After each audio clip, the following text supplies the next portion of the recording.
Good morning friends. आज मैं class 10th का लेसन नंबर 13 सांख्यिकी का मैं बेसिक लेके आया हूं आपको पढ़ाने के लिए। इसमें क्या है, पहला है टॉपिक समांतर माध्य। समांतर माध्य ज्ञात करने के लिए हमको चार टॉपिक है। एक अवर्गीय संख्याओं का आंकड़ा का समांतर माध्य, एक वर्गीकृत संख्याओं का समांतर माध्य, एक सतत समांतर वर्गीकृत समांतर, एक असतत वर्गीकृत आंकड़ा का समांतर। बराबर, समांतर ज्ञात करना है, समांतर माध्य। ठीक है, क्या ज्ञात करना है हमको? समांतर माध्य। पहला टॉपिक क्या है हमारा? समांतर माध्य। समांतर माध्य। ठीक, अब इसमें क्या होता है, इसमें टॉपिक होता है। पहला टॉपिक होता है, इस तरह से टॉपिक होता है हमारा क्या? अवर्गीकृत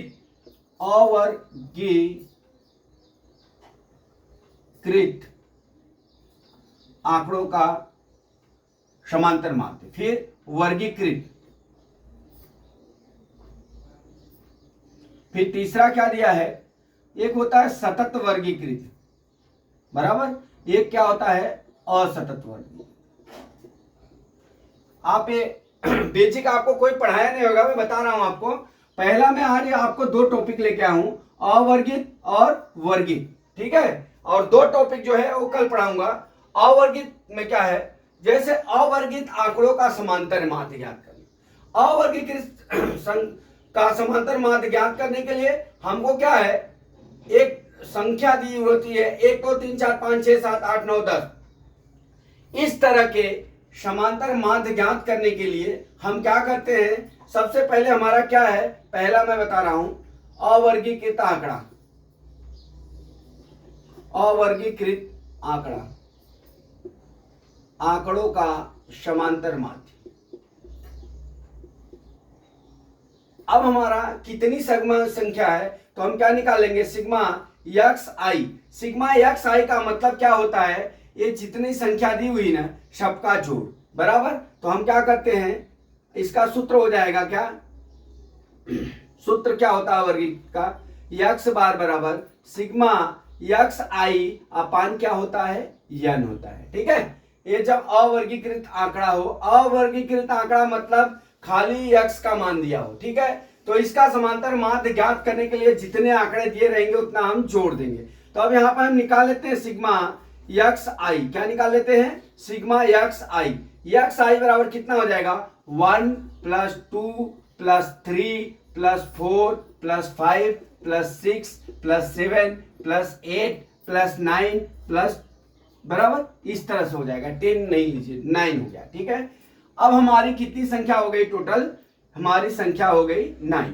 अब इसका जोड़ बराबर जोड़ लीजिए, 1 3 3 6 4 10 5 15 6 21 7 28 28 8 28 28 8 कितना हो गया हमारा? 36 36 9 कितना हो गया? 45।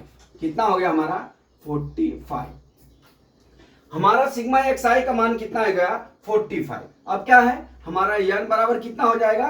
टोटल संख्या हमारी कितनी है? 9। अब हमारा सूत्र क्या हो गया? आपको ऐसे ही लगाना है सवाल पेपर में, जैसा मैं बता रहा हूं तभी आपको इसमें पूरा पूरा नंबर मिलेगा।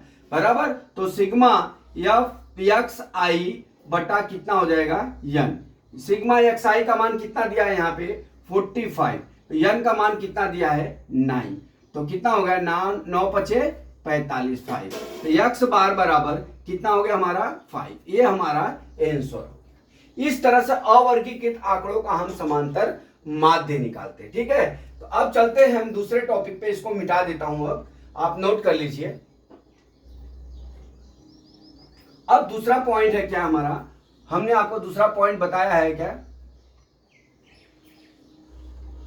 पहला पॉइंट तो हो गया, अब दूसरा पॉइंट क्या दिया है, ये मैंने आपको बता दिया ये वाला। अभी दूसरा है क्या? वर्गीकृत। वर्गीकृत में दोस्तों उसमें दो संख्याएं दी होती हैं, एक तो x का मान दिया होता है, एक जो है f का मान दिया होता है। तो हम क्या करते हैं, sigma x I into F I निकाल लेते हैं। ठीक है, तो हम क्या करते हैं, जैसे हमारा ये सवाल दिया है, एक्स आई का मान दिया है, एफ आई का मान दिया। वर्गीकृत आंकड़ों में ऐसा होता है, उसमें x और f का मान दिया होता है। तो हम इसमें दो तरह से सूत्र लगाते हैं। पहला सूत्र है अगर हमारा, तो क्या पहला सूत्र है, x बार बराबर sigma f i into x i बटा कितना होता है सिग्मा एफ आई। ठीक है, अब इसको क्या होता है, दूसरा सूत्र होता है कल्पित माध्य द्वारा। क्या होता है, कल्पित माध्य द्वारा समांतर माध्य। ठीक है, अब एक कल्पित माध्य क्या होता है, यक्स बार बराबर हम क्या निकालते हैं, a plus sigma f i into d i बटा क्या हम निकालते हैं सिग्मा एफ आई। ठीक है, अब डी आई बराबर क्या होता है, हाँ देख लीजिए, डी आई बराबर यक्स माइनस ए। ठीक है, जहां पे यक्स जो है, बताता हूं यक्स क्या है और ए क्या है। ठीक है, तो अब हम चलते हैं पहला टॉपिक, हमारा पहला सवाल के ऊपर हम करते हैं यक्स बार बराबर sigma f i into x i बटा सिग्मा एफ आई निकालने के लिए। ठीक है, ये पहले सूत्र को हम फॉलो करते हैं। अब पहला सूत्र में क्या हो जाएगा, अब सिग्मा, अब यहां पे हम निकाल लेंगे क्या, x I into F I. ठीक है, अब गुणा कर लीजिए, 4 25 20, ये कितना हो गया 15, यहाँ 45 को 5 हाथ में आया कितना 15 के 15 4 19 195। अब ये क्या हो गया 18 25 90, 18 दूना 36, 36 और 9 कितना हो गया 9 6 15 45 हो गया। ठीक है, अब उसी तरह 9 25 45 को 5 हाथ में आया, 4 9 27, 4 कितना हो गया 31। अब इसका गुणा कर लीजिए, 6 25 30, 6 चौका 24 और 3 कितना हो गया 27। इस तरह से अगर x और एफ आई का मान दिया हो तो हम इसको जोड़ लेंगे, बराबर। अब हम क्या करते हैं, इसको जोड़ लेते हैं, 4 13 17, 17 17 18 कितना हो गया 35, 35 35 9 कितना हो गया 44, 44 और 6 कितना हो गया 50। सिग्मा एफ आई बराबर कितना हो गया 50। ठीक है, अब इसको जोड़ लीजिए, अब ये कितना हो जाएगा 5 5 10 को 0 हाथ में आया 1, अब जोड़ लीजिए, 9 2 11 5 16 17 17 17 17 7 24 से कितना हो गया 25 हाथ में आया 2, अब जोड़ लीजिए, 4 1 5 5 3 8 2 10 2 कितना हो गया 1250 हो गया। ठीक है, अब हमारा ये क्या हो गया sigma f i into x i हो गया। ठीक है, अब हमारा इस सूत्र में, पहले वाले सूत्र में हम लिख लेते हैं, पहला वाला सूत्र क्या है हमारा, ये वाला, यक्स बार बराबर sigma f I x i बटा सिग्मा एफ आई। अगर आपके सवाल में इस तरह से नहीं दिया हो तो हम इसको दोनों को गुणा करके निकाल लेते हैं, तो हमारा कितना हो जाएगा एफ आई एक्स आई कितना हो गया 1250 और बटा कितना हो जाएगा, ये सिग्मा एफ आई का मान कितना हो गया 50 हो गया, काट लीजिए 0 हो गया, 5 दूना 10 5 25 25 कितना आ गया 25 आएगा, एक्स बार बराबर कितना हो गया 25। ठीक, इस तरह से आ गया, कितना आ गया हमारा पहला एक्स बार बराबर, यहां पे मैं लिख देता हूं एक्स बार बराबर 25। ठीक, अब 25 आ गया। ये तो आपका जो साधारण एक्स और एफ दिया हुआ हो तो आप इसको पहले नोट कर लीजिए, फिर इसके बाद मैं बताता हूं क्या करना। ठीक है, अब हमारा दूसरा सवाल होता है क्या, कल्पित माध्य। कल्पित माध्य, कल्पित माध्य में हमने सूत्र क्या लिखा है, हमारा सूत्र लिखा है क्या, कल्पित माध्य द्वारा x बराबर a plus sigma f I D i बटा सिग्मा एफ आई। अब यहाँ पे x जो होता है ना, किसको, x बराबर a डी माइनस, अब हम क्या करते हैं, ये जो संख्या होती है ना, इसको मैं मिटा देता हूं, इस संख्या को।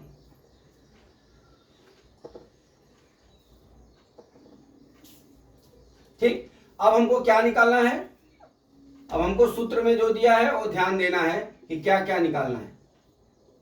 अब हमारा क्या निकालना है, D I A plus sigma f I D I बराबर इंटू क्या हो एक्स माइनस ए निकालना। तो डी आई बराबर हमारा क्या हो जाएगा एक्स माइनस ए। अभी एक्स और ए माइनस ए क्या है वो मैं आपको समझाता हूं। ये जो संख्या रहती है ना, एक्स का मान,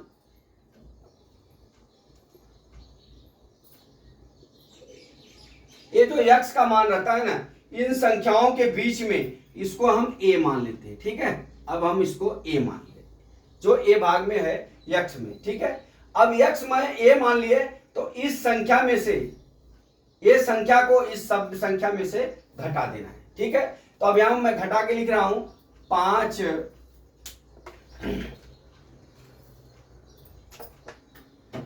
5 माइनस कितना हो गया 25 बराबर कितना हो गया -10। यहां माइनस आएगा तो माइनस ही लिखना पड़ेगा।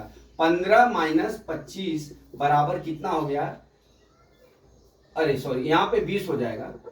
5 में से भी 25 में से 5 जाएगा 20 हो जाएगा, यहाँ -20 हो जाएगा, यहाँ -10 हो गया, ठीक है। अब उसी तरह अब इसमें देख लीजिए 25 माइनस 25 बराबर कितना हो जाएगा 0 हो गया। अब 35 माइनस कितना हो गया 25 बराबर +10 हो गया। अब यहाँ पे 45 माइनस कितना हो गया 25 बराबर कितना हो गया ये 20 हो गया, ठीक। अब हमारा क्या सूत्र बोल रहा है कि सिग्मा FI इंटू DI। अभी जो ये घटाए हैं ना चिन्ह के साथ, आप इसमें गुणा कर लीजिए। सिग्मा FI इंटू DI, ठीक है। और FI और DI निकालेंगे। अब FI DI का निकालने के लिए हम क्या करते हैं 5 चौका 20, 5 और गुणे ये जो है ना, सॉरी ये जो आता है ना हमारा 4, यहाँ पे इसका और इसका गुणा हो जाएगा तो -80। अब यहाँ पे कितना हो जाएगा -130। यहाँ पे गुणा करेंगे तो 0 हो जाएगा, यहाँ पे करेंगे तो 90 हो जाएगा प्लस, और यहाँ करेंगे तो कितना हो जाएगा +120 हो गया। अब हम इसको क्या करते हैं, हम अब इस संख्या को हम क्या कर लेते हैं जोड़ लेते हैं, ठीक है। Sigma FI into DI, sigma का मतलब यह होता है दोस्तों संख्याओं का जोड़ होता है। अभी क्या हो गया ये, अब जोड़ लीजिए 80। अब ये कितना हो गया 80 और 30 कितना हो गया 0, 8 3 11, 1 1 2 -210, फिर प्लस कितना हो गया +210 हो गया। अब ये कितना हो गया 0, ठीक है। अब हमारा कितना हो गया सिग्मा FI और DI 0 होगा। तो अब हम चलते हैं सवाल में कल्पित माध्य द्वारा हम निकाले हैं, तो कल्पित माध्य बराबर x बार बराबर कितना हो जाएगा a का मान हमने कितना निकाल रखा है यहाँ 25 प्लस सिग्मा FI DI 0 हो गया, और सिग्मा FI का मान कितना हो गया 50 हो गया, बराबर 25 प्लस 0 हो जाएगा, भाग करेंगे तो 25 आ गया। x बार बराबर कितना हो गया 25 हो गया। अब पहले बीच से भी 25 आया और दूसरे बीच से भी 25 आया, अर्थात इस तरह से आप सवाल को हल कर सकते हैं, कल्पित माध्य भी द्वारा कर सकते हैं और एक FI और XI सूत्र द्वारा भी कर सकते हैं। तो दोस्तों इस तरह से हमने आपको 2 टॉपिक पढ़ा दिया है। एक आज अवर्गित आंकड़ों का समांतर माध्य निकालना और वर्गीकृत आंकड़ों का समांतर माध्य निकालना। दूसरा है कल मैं लेके आता हूं आपको सतत और असतत। तो दोस्तों आशा करता हूं कि आपको ये वीडियो समझ में आ गया होगा। अगला वीडियो में फिर लेके आता हूं। जय मां सरस्वती, जय भारत माता, जय जवान, जय किसान।